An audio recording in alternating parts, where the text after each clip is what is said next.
उत्कलीय परंपरार अन्य एक प्रतिफलन होची बालेश्वर बाड़ी खेल। ये वर्तमान 99 वर्ष पूरी एवं आउ पादे पाहाच को शतक पूरब। तो ये जितेबाला 1925 मसीह डॉक्टर हरेकृष्ण महताब बालेश्वर को आसिक बाड़ी खेल आरंभ करते बाड़ी खेल हूँ सुरक्षा आत्मरक्षा और अन्य को रक्षा करने ये बाड़ी खेल आरंभ होता। ये अत्याधुनिक अस्त्र शस्त्र नुहे केवल बाड़ी मध्यम शत्रुपक्ष को केवल भयभीत कर शत्रुपक्ष को घोड़ाई जापर से ये बाड़ी खेल आरंभ हो जाता। कहीं 1925 मसीह जो ब्रिटिश शासन होता से ब्रिटिश शासन बेले जो ब्रिटिश मान घौड़ाइबारे बाड़ी धरी युवक मैंने ही मुख्य भूमिका ग्रहण करते। तेज बर्तमान केवल युवक नुह बर्तमान युवक वृद्ध पिला सह महिला माने भाग नौ टे छुआ मत कह छुआ केमती बर्तमान तुम मैंने जोग देल टिके टिके टिके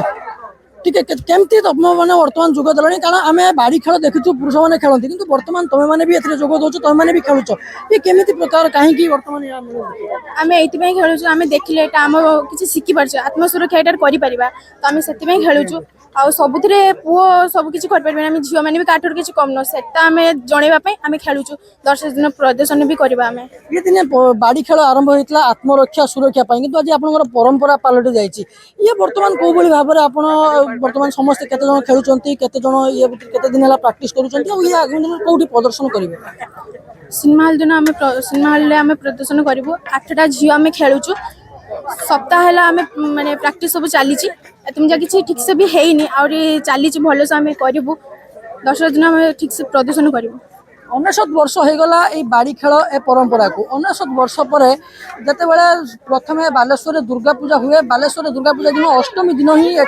बाड़ी खेल हुए एवं प्रत्येक माँ को मंडप आगे बाड़ी खेल प्रदर्शन हुए एवं बालेश्वर माकलपुर हनुमान मंदिर पाखे एम सलामी नियंती। तो ये जिते बड़े एत वर्ष 99 वर्ष पूरा तो परंपरा बालेश्वर बंची रही टी आज्ञा आप कहे कौ भाई भाव में ए परंपरा आपने बंचाई रखिंट 1925 रु 2024 ये 99 वर्षर यात्रा कौ भाई भाव में ये परंपरा केते जन सामिल आमर एटा विगत आज की 100 वर्ष हो गला 2024 आमर स्वर्गत डॉक्टर हरेकृष्ण महताब बालेश्वर आसी आमर यही पुणा बालेश्वर रे से आखड़ा लोक मान शिखौले आखड़ा शिखौले तांकरी उद्देश्य ए वर्ष आमर 100 वर्ष आखड़ा पाइक आखड़ा आमर 100 वर्ष पालन करुचे आमर पिला माने बहुत कुनि कुनि पिला माने बहुत सुंदर खेल प्रदर्शन करछन्ते आमर ताको पई डांडिया रहिचे दिखंडिया रहिचे बनाटी रहिचे ढालतरबाली रहिचे झुमुरी रहिचे बहुत सुंदर सुंदर खेल वर्ष प्रस्तुत करते जेहेतु 100 वर्ष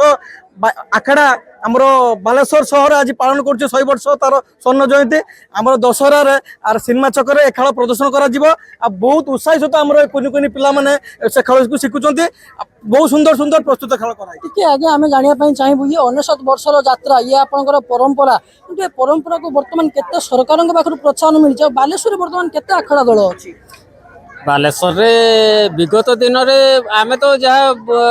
माने आम जेजेबापा शुणा कथा जे 100 रु 150 आखड़ा बाहर किंतु अद्यावधि ता नहीं पाखापाखि कमीगला 20-22 आखड़ा बाहर किंतु आमे किंतु आखड़ा संघ को बंचे रखीचे सेटा आमर स्वाभिमान बोलिकी आमे भावी चलचे जे 1925 मसीह एटा हूँ फरासी शासित फरासी डिंगा इंग्रेज मान सहित विद्रोह करी डॉक्टर हरेकृष्ण महताब आसिक फरासी अंचल एठी आत्मगोपन करथिले एवं से माने पाखापाखि युवक मान को नहीं गोटे ताकर आत्मरक्षा एवं अंचलवासी सुरक्षा पाई ये बाड़ी खेलटा को आरंभ करथिले। गोटे प्रश्न शेष प्रश्न रहिबो ये परंपरा एते वर्षर धइलानी किंतु सरकारी प्रोत्साहन किछ आज मिली कि न कहले चलिबो माने सीमित का प्रोत्साहन तो किछ मिलेनी किंतु आम ग्रामवासी को धन्यवाद देवी एवं जिलावासी को धन्यवाद देवी से माने कोन अनुकोण आम गाँव रु जेटी जा बाहर भी रही से माने सबू अनुदान पठाती एवं ताको सहयोग रे आमे ए आखड़ाटा को आरंभ करिया पई बहुत सहायता हुए। এইମାନେ ହଉଛନ୍ତି ସେଇ କୁନି କୁନି ପ୍ରତିଭା ଯେଉଁମାନେ ଏଥର ଚିତ୍ତାକର୍ଷକ ନିଜର ଖେଳ କୌଶଳ ଦେଖେଇବେ। ତ ଏଥର ବାଲେଶ୍ୱର ଦଶହରାରେ ଅଷ୍ଟମୀ ପୂଜାରେ ଦେଖିବ ଆଖଡ଼ା ଖେଳ ବାଡ଼ି ଖେଳର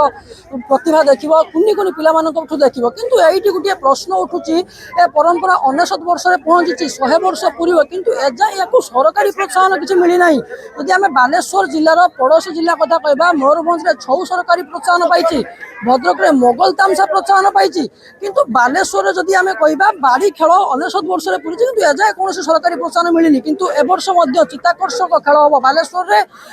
31ଟି ଆଖଡ଼ା ଦଳ ବର୍ତ୍ତମାନ ବାଲେଶ୍ୱରରେ ଖେଳିବେ, ଆଖଡ଼ା ଖେଳିବେ ଏବଂ ବାଲେଶ୍ୱର ସାରା ଦେଖିବ ଏଥର ଆଖଡ଼ା ଖେଳ କେମିତି ହୁଏ ବାଲେଶ୍ୱରରେ। ବାଲେଶ୍ୱର ଚନ୍ଦ୍ରକାନ୍ତ ଜେନା, OTV।